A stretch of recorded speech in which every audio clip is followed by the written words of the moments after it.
Thank you so much, everyone around Australia and overseas joining today's webinar with Atlas Carbon. It's a real pleasure to have you here. I'm going to be running for about 30 minutes this afternoon, this evening, wherever you are.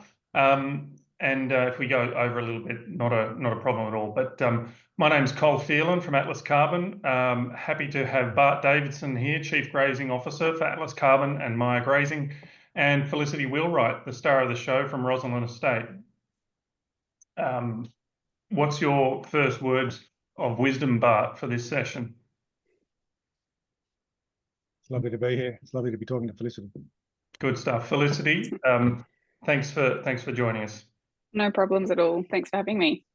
So as we can see here, up in where my finger is trying to point there, this session is titled "Not Every Property is Suited for a Soil Carbon Project," and it's a great, I guess, alternate angle to run today. Usually we talk about what's suitable for a soil carbon project, et cetera, et cetera, et cetera. So it's a bit of a flip side. We've run a full due diligence process here at Rosalyn Estate, and what appeared to be stacking up of what potentially could be a good prospect for a soil carbon project. Once we did the on-farm due diligence, it told us a little bit of a different story. So we've got Bart here today to really tell us about the importance of due diligence in general, and Felicity to share a bit more about their property and the experience to date. But we've got many people from banks, we've got people from farmers themselves, we've even got other soil carbon project developers on the call. Everyone's welcome. We pride ourselves in our approach to due diligence, and we really see our role as providing the most thorough due diligence process to assess a soil carbon project in Australia. And it's wonderful to be able to present the flip side of that today. So I don't want to do any more talking, really. I'll direct a bit of traffic as we go through. But Felicity, first off, I'd love you to share a little bit about the history of Roslyn Estate and how you came to running the operation like you are, a little bit of your vision and goals, and then a little bit about how you got into assessing a soil carbon project. Yeah, thanks, Cole. So I'm the fifth generation to be running Roslyn Estate. It's an 800 hectare property situated on the southern tablelands of New South Wales. We run a mixed operation of wool and beef, running around 300 breeding cows and 3,000 merino ewes. I took over from my father back in 2019 now, but fortunately for me, he's still very much involved in the day-to-day operations. He managed the property for some 50 years prior to that, and I guess in the early 1990s he came across holistic management and Alan Savory, and that really resonated with him.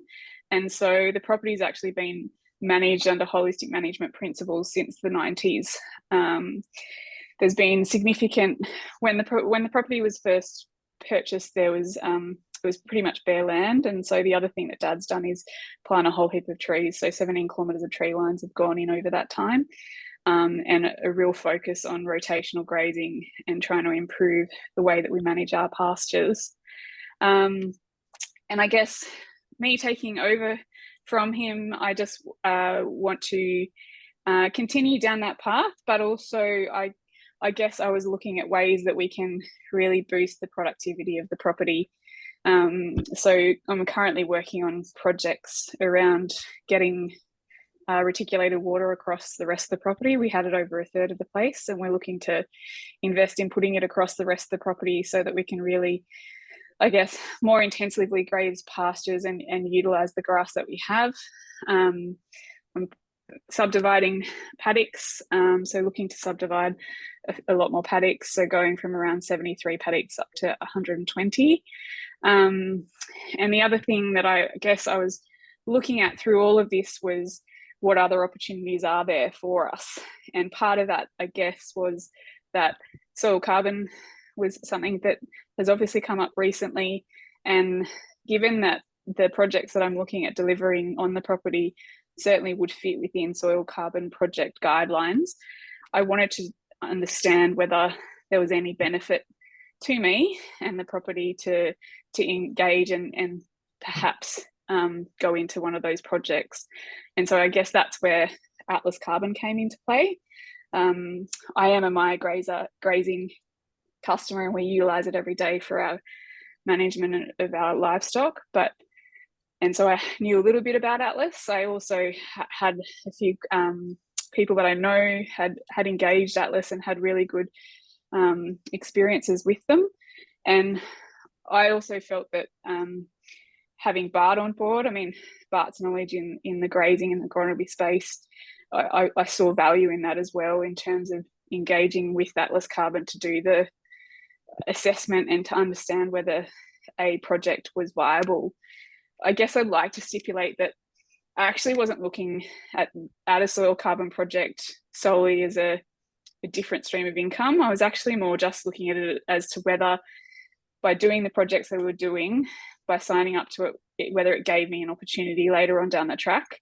I think the soil carbon space is a challenging space in terms of the ACCU side of things, but I really just wanted to understand, was it going to be a worthwhile investment going down this path? And the other thing I really wanted to understand was probably, how can we make our farm more productive? And so, because those were the two things that I was looking at, I really thought that the way that you guys go about your projects compared to some other people that I had discussed, I liked that and thought there was value in doing it, even if at the end of the due diligence I decided that I didn't want to go ahead with a project, or in the case that it is, that we've realised that it's not viable as a project. That's a fantastic summary. I really appreciate that overview, Felicity. I'm going to throw to you, Bart, in a moment, because really what this is all about is the importance of due diligence, period. And I know you've got many things to talk about due diligence, and then obviously coming to the due diligence from a soil carbon project perspective, because as Felicity said, it's been a Maya grazing customer for a long time. We've known the property, known the operations. It's a real powerhouse operation. Kenneth has done an incredible job during his active tenure. Now the reins have been handed over to Felicity and Ben, and the next chapter. And Bart, the Southern Tablelands well. It's just down the road from Crookwell. High rainfall, cool climate. I know the area well too. And when Felicity reached out by clicking on that QR code and going through the expressions of interest to do a cost benefit report, which is free, the numbers kind of did stack up to say this is actually worth to get on ground and do the due diligence to I guess ready reckoner and challenge some of those assumptions. So Bart, if you could just talk about the importance of due diligence in your experience, and then get onto that and why it was so critical here to get on the ground there at Roslyn Estate.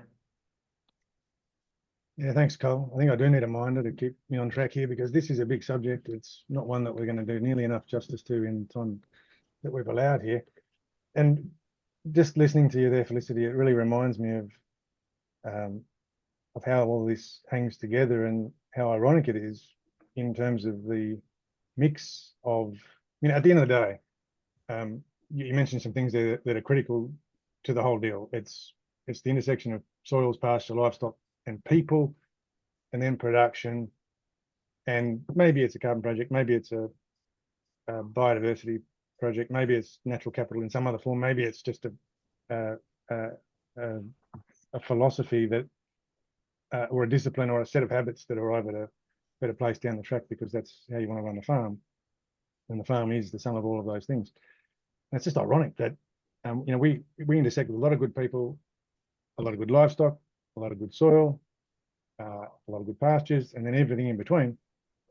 And I'm really conscious of the fact that it feels like in the way that we view the world that not being a carbon project or not being a tick of some nature or other is a mark of not making it. And I'm really conscious of the fact that Rosalyn Estate is a fantastic example of a property that has everything going for it. It just, for some specific reasons, is worth talking to the carbon that we'll get to. But I'm really determined to be clear in the fact that yes, let's start with the basics.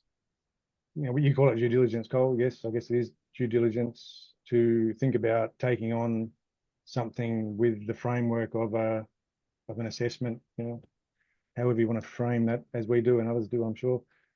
But it's no different to buying a farm. You know, going into a carbon project is a bit like saying, geez, this is a long-term relationship or a long-term play, a long-term view of doing something and making a promise to ourselves or the market or the whatever, and to take stock, to regroup and take stock of where things are at from a soil, pasture, livestock perspective. Makes a lot of sense, but it doesn't typically happen nearly enough, just as it doesn't when people buy a new farm or buy a farm full stop. I can't tell you how many times I've seen that happen. Or buy another farm because of something that feels good and then find that it all doesn't quite work the way you expected it. So, you know, we can unpack what due diligence means to me and what it means to others, but ultimately it's taking stock of the things, the elements that drive production. And then, okay, how does that relate to, in this case, in just this case, you know, we're talking about a carbon project. I guess I'll start there and pull me up because I can ramble a bit at times. Let's be nice and concise. The things that matter to me from our perspective at Atlas, when we think about a successful carbon project, which is just one way of extending into the natural capital space. And the beautiful thing about all this for me is that you're going to walk a long way to find someone more articulate or knowledgeable about the space than Felicity. So it's ironic that we're talking about the case that the property that Felicity is and her family have invested so much into time-wise, just happens to be something that we're saying, okay, carbon project doesn't quite work, but all this other stuff does. And let's go into that. The first things that we really want to get clear on are that there's no magic mushroom here, that ultimately, as Felicity framed it, this is a production play. It is always about production. It can't just be about chasing rainbows and someday down the track having carbon credits. Where do the carbon credits come from? And so the framework that we will typically apply, that we did for Roslyn Estate, is to say, right, where's the carbon now? What's our confidence levels? What is the case now? And I'd say the same thing should be done every time we buy a farm or we look at carbon project, certainly. What's the carbon levels now? Because it's generally not understood and not in a way that would allow for a benchmark to be set to say, you know what, carbon levels right now on this farm are, not in this paddock, not on this part of the farm, but on this farm now are this. Because it's often not known or understood. As tech changes, it'll be a dial up out of the sky. But for now, we still can't rely on that, and we actually have to go and assess it. So that's number one. Number two is, what's the upside? What could it be? For all of the things that we know about this landscape, temperatures, rainfall, evapotranspiration, all the things that combine to into the carbon soup of accrual and change, because carbon, like everything, you know, the number of leaves on a plant today, kilos on an animal today, how much hair I've got, the grayness of my beard, these things change every day, and carbon changes. It goes up and down. What will it be in time is the question that we've got to ask, and that is subject to some things that we can change and to some things that we can't change. And by that I mean management can change, the trajectory of management, the capacity and sophistication of being able to do all those things that Felicity was just talking about. The good stuff, you know, the really cool stuff, creating more paddocks, creating more choices, ultimately, creating more paddocks per mob, to have more options as managers around which plants get rested and for how long, recovery periods, root development, reducing selectivity of grazing, all of the really key good stuff comes from those things that we can control and manage. And yes, they cost money, but they're all pretty good stuff as long as we understand why we're doing them, how we're doing them, and have the numbers and so on. But we could talk all day about it as well. So Bart, I will just jump in now, and I will just throw to everyone there, if you do have any questions that pop to mind or things you'd like to ask, please throw them in the Q&A box, and if we have time, we'll run a couple past Felicity and Bart. But yeah, the tic tacs, it's not tic tacs, it's tin tacs, isn't it? But Bart, I can see you wanted to jump in back. What do you got to say? I'm taking too long to say one thing. Let me finish those 3 points. Where's the carbon now? It's a thing. It is what it is. You know, as of right now, where are the carbon levels on this farm is a key thing. hopefully they're low if you're going into a carbon project. Where can they be? Based on the sum of all things that I was just talking about, and soils, that management matrix. And the soils are, when I'm talking about soils, I'm talking about cation exchange, I'm talking about the clay interface, the type of chemistry, the type of mineral balance. Some of the things that are really just hard to change. They're a result of, in some cases, hundreds, in many cases, thousands of years of weathering and change and stuff growing and dying since the dinosaurs. That's pretty hard to change. And there's some inherent things there that make it easier or harder to do all the things that we're talking about when it comes to a carbon project. And then the third element that needs to come into consideration is, okay, we know where carbon was or is, we know where it could potentially get to based on the sum of all things. What's the likelihood of retaining it when the next El Nino comes through? What does that look like after an El Nino and a La Nina? El Nino, La Nina. Because some of all probabilities, we're going to have at least one or two of those cycles during a carbon project period. Let's say 20 years, 25. It's more than likely. And there are some biophysical factors that are just pretty hard to avoid during that time. It gets very hot, gets dry, it gets very wet, it gets very polar opposite. So those are the three things that we're talking about here. And the irony of the Roslyn Estate scenario, or matrix, let's call it, between soil, pasture, livestock, and people, is that it's a really fantastic little setup. I was totally impressed. Well, we were totally impressed. As the team went around, we did our stratification, we did our proxy for baselining to have a look at all the different rooms in the house, as I call it, to get a sense of how things are now. And Kenneth's the innovator. He's been there for a good while. He's taken that on from the prior generations. As Felicity said, he's got stuck into HM. He's been an early mover. He was an early mover in the space of planned grazing. You could do this bit better, you could do that bit better. You've done that fantastically. There's all of the matrix of things that go to where the grass is right now, the mix of native through to, beautiful, rampant, improved pastures and everything in between. And ultimately, if I just unpack that, we had a pretty aware crew of people here, Felicity and the rest of the family, aware of where they've come from and where they want to go, production focused. If we just boil it all down really quickly, some soils in Australia have a cation exchange, which just means ultimately clay levels. It's really just a very measurable mathematical outcome of analysis. And they'll run from anywhere from 0 to 100. 100 is pretty rare, but we've seen it. 0 is equally rare because they're very hard work, but we've seen them. And if I had to put a median on it, eastern seaboard, north to south, wheat belt, let's say, including New England, tablelands, I should say, the median would probably be, and I'm making this up, the median for us would probably be 10. 5 to 15 is pretty common. And that works. 5 is a bit low, 15 is pretty cool. And then you get into the really strong cropping areas of Australia. You think about Darling Downs, Cotton Belt, black soils, Monero for that matter, beautiful big basalt, old with high clay soils. They could be 30, 40, 50, 60, up to 100, as I say, cation exchange. And that's a very hard number to change. It's the result of the last eons of soil formation. And there's another big irony here that I'll point out, in that Rosalyn Estate has a low cation exchange, not through anything other than the history of how those soils were formed. And they were below the threshold that we apply in terms of the risk that applies to holding and retaining carbon through drought. Those soils will certainly grow carbon through the management that Felicity and Kenneth and Ben and family have been employing and will expand on.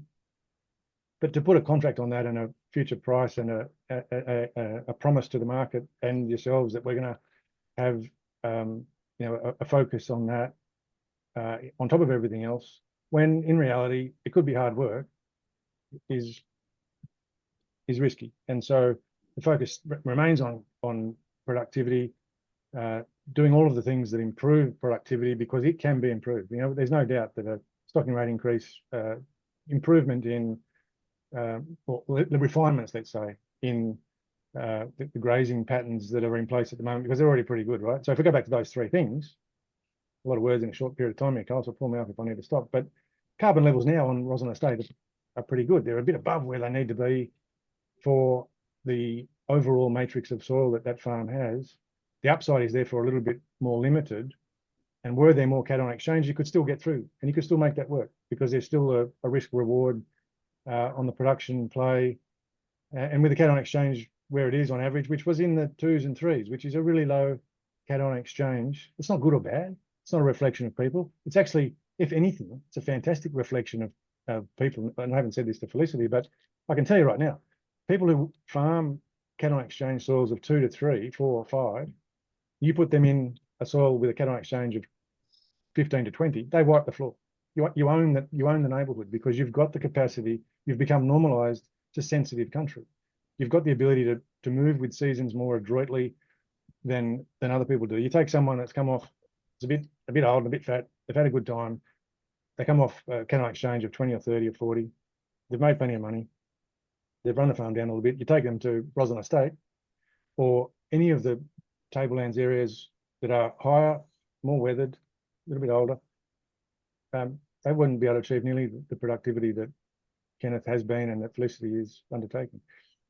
It's amazing. So, but you've talked about through this process, and I'm going to throw to you in a moment, Felicity, about, we're not saying that you're not going to build carbon here, but you talk about the carbon that is built during these tougher times that are going to present themselves over a 25-year period, which is the length of a contract, etc., with the regulator.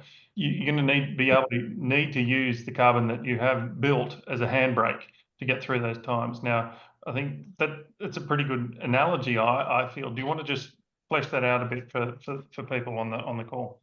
I'll be quick because Felicity deserves more airtime here, and I'm an old man that rambles. If we take carbon projects out of the equation, forget that.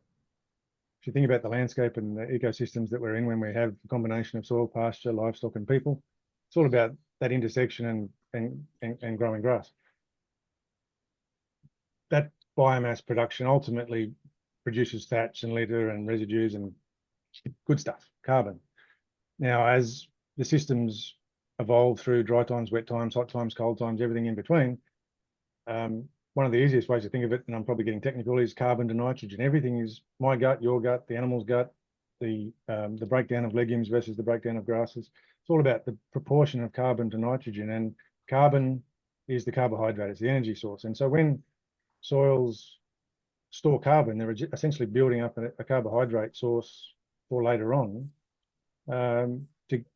which is the buffer. That's why we have beautiful soils with beautiful carbon levels when they're doing really well, and we don't when they're doing pretty poorly. Carbon is the buffer. Carbon is our get out of jail card. Carbon is the source of energy and life, ultimately, for not just the biological, microbial, bacterial, fungal fauna in the soil, but the plants that feed off all of that as well, and the mineral cycles that feed off all of that as well. And that carbon is just essential, but it waxes and wanes. We've got enough data to know and see that it waxes and wanes. And so the lower the cation exchange, the more sensitive you are to that waxing and waning. And you want it. You want the system to move with those seasons and grow carbon and consume carbon to get out of drought and move back into the next cycle, and not be worried about whether or not that where that sits when it's not suitable for a carbon project, and you do when it is suitable for a carbon project. All of which is sometimes in our control and sometimes not.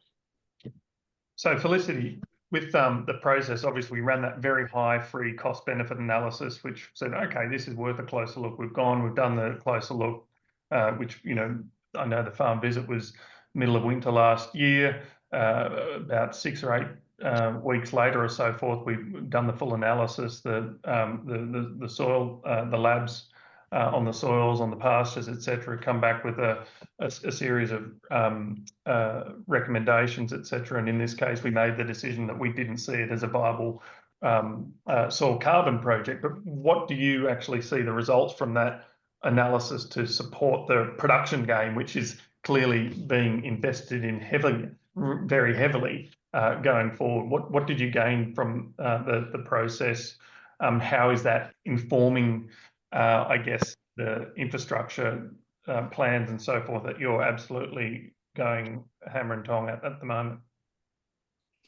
Yeah, so I guess initially, just really want to highlight, I think prior to engaging at Atlas, I felt that I had done a reasonable amount of due diligence across different people that were offering services like yourselves, and I'd had discussions with a reasonable amount of people, but it was the discussion around cation exchange was probably one that I hadn't really picked up on previously in all the discussions that I'd had, and I thought that was a really good one to highlight, because I think cation exchange, as Bart said, is so important, and when you think about it, of course it is, but prior to this discussion, it wasn't something that even came up in initial discussions when you're having discussions with people. So I think that's a good thing to highlight, because it's something that is either known or not known. And in our case, we didn't have the vast array of soil samples to be able to confirm that for ourselves. But obviously that's what came out of the day on farm.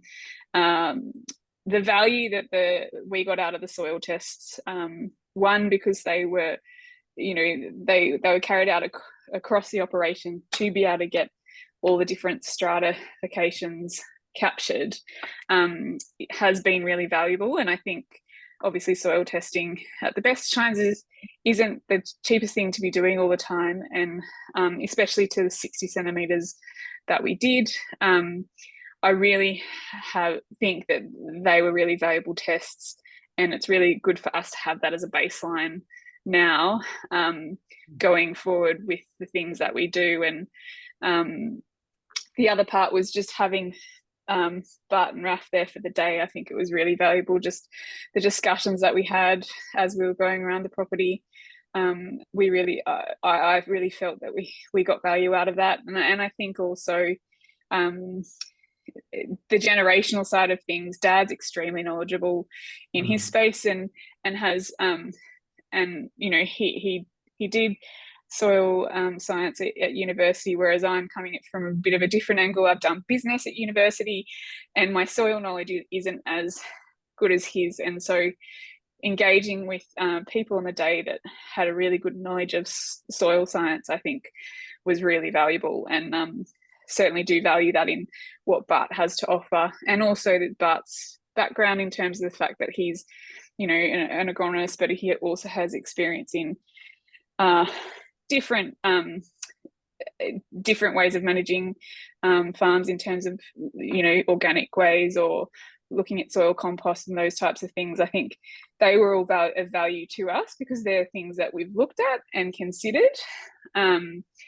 But I think for us, and for me personally, it's really come back to the basis of what is the chemical makeup of our soils, and what are the things that we need to do to get them humming. How do we get better microbial activity within those soils? That's something that we've always wanted, and I think, as Bart mentioned, our grazing, I think we're reasonably good at. We can certainly get a lot better at it, and certainly with the projects that we're looking at doing around just the utilization of the grass that we have currently. So being able to put water in places so that we can make it easier to potentially strip graze or subdivide paddocks to better utilize pastures better, I think is the one of the focuses at the moment. But the other one now, with the information that we've gained from the day that we had and the reports that we've received, will be on focusing our efforts on what are the soils that we can get more out of, and what are the ones that if we invest a certain amount in will actually give us a much better reward or for what we're currently getting out of them.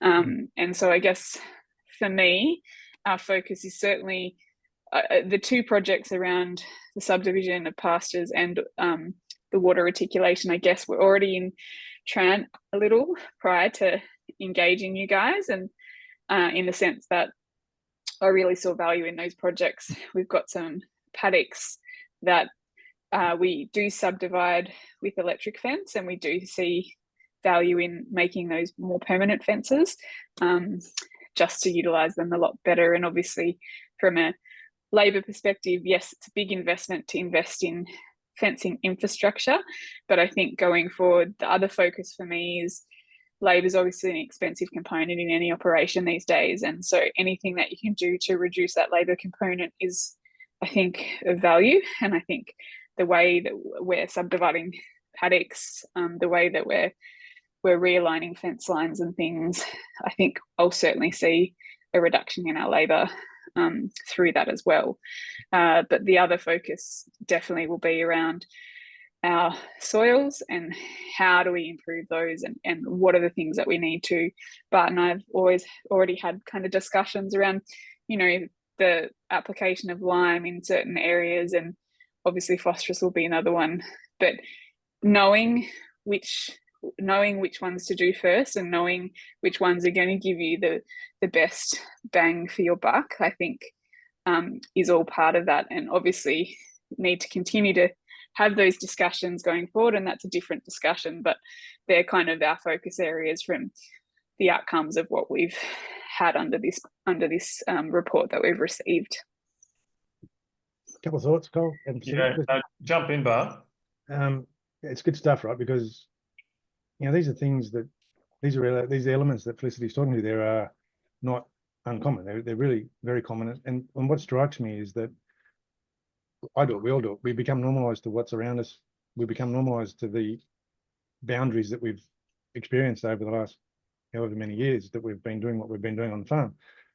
And the only thing that we do is actually just have a bit more exposure. We just have a bit more context. So it's easier for us to see stuff and to have a framework of numbers to assess by.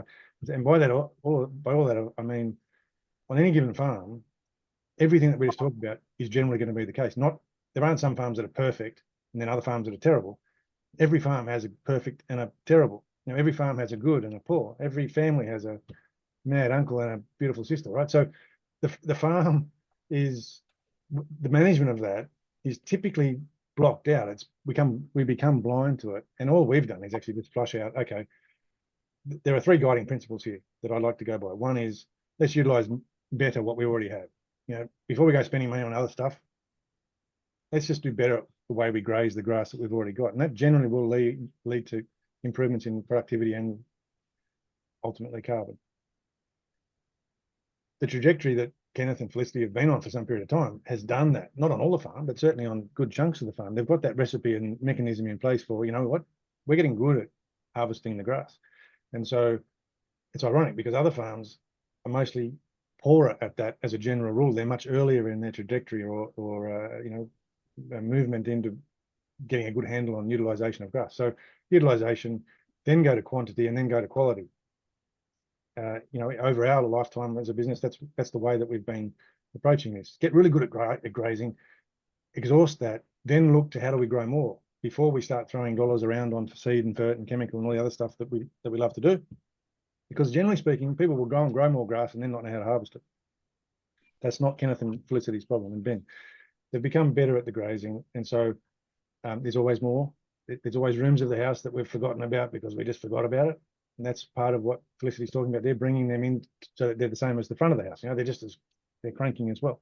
But then, you know, there are rooms in the house, and I'm talking about paddocks, soil types, areas of the farm, parts of the landscape that we become normalized to forgetting about because they just don't do, and we just don't talk about them, that don't do for reasons that are actually mathematically and physically quite manageable or easy to change. Maybe it's a bit of lime, maybe it's a bit of gypsum, maybe it's a bit of the introduction of a trigger. That's a whole other conversation. Maybe it's sulfur, maybe it's phosphorus, maybe it's something else. Either way, that then leads to the next breakthrough. And then finally, you know, you get to quality and matching livestock. Who eats what? You know, that's the last conversation. Who's eating what to get the most out of the quality of feed that we're looking at versus the animal, the class of animal that's eating it to ultimately pay the bills here. So I think getting a framework around that is often really simple, but it's one of the, like, I think we find that that's the missing element, the framework, because we're all pretty busy doing what we're doing, and all we have is a bit more room to go and look for those threads and structures to apply to the business, which is the farm, the landscape, and carbon has actually just provided more of a synergy for that.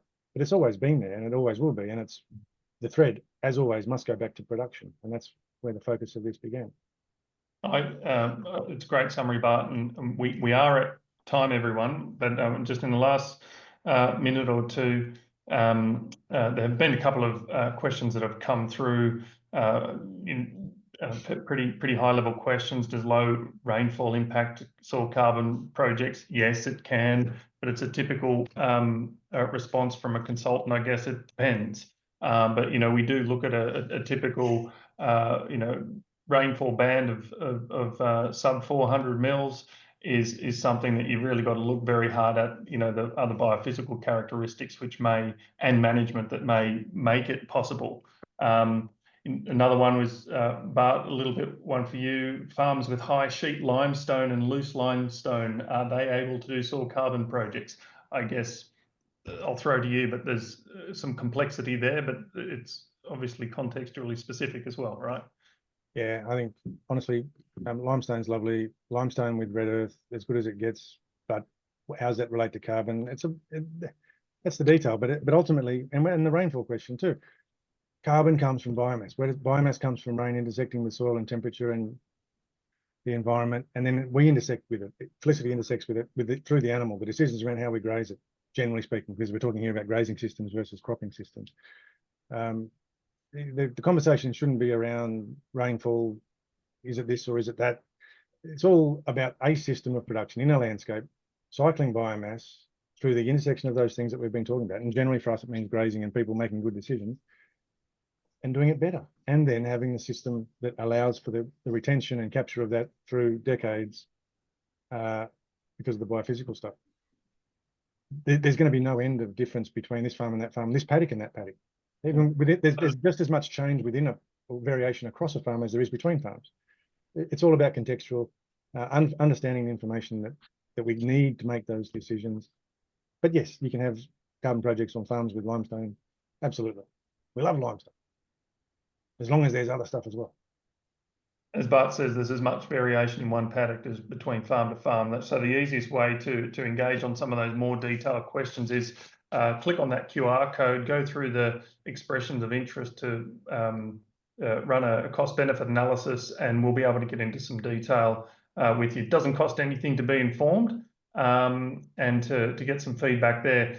Felicity, it's been an absolute pleasure having you. It's been incredibly generous of you and your time and sharing some of the details. Can you imagine potentially going through to a soil carbon project without conducting such an analysis of what we have run? I'm not trying to put words in your mouth, but we don't believe you can. Do you think it would be prudent to be entering a soil carbon project without this level of analysis that you've run through? From my perspective, no, just from the point of view of the commitments that soil carbon projects that you're locking yourself into. And I think that's something that has to be considered. And I think the only way that you can consider that is actually how it stacks up. And so definitely, I guess it comes back to the discussion here, which is around due diligence. And I think people really need to focus on that due diligence. I think it's an area that there's lots of people out there that have differing views, but I think as long as you do your due diligence, I think, and part of that due diligence is going into the analysis that we've done. Yeah, thanks for those words. And I must say that we're not in the business of going out there and running on-farm visits and for the sake of it. If it doesn't stack up at that very high level from that free cost-benefit analysis, we'll be creating a case and communicating that to the producers. If it does stack up, we'll be letting people know why. On the odd occasion, it may not stack up, but we're absolutely determined to be delivering value to farmers all over Australia, regardless of whatever stage they enter or potentially exit an engagement with Atlas Carbon. So all I can do is encourage people to click on that QR code and get in contact with us if you're interested to learn a bit more. thanks, Bart. I can see that he's possibly having some trouble with his screen. Yeah. But we've still got you there. Thanks so much for your time and insights, Bart. Apologies. Sorry. But we look forward to running another session with you on a related topic before too long. And Felicity, we'll end things now. But thank you so much for your time. It's greatly appreciated. No problems. Thank you. Thank you. Thanks, everyone. Good grazing. Go.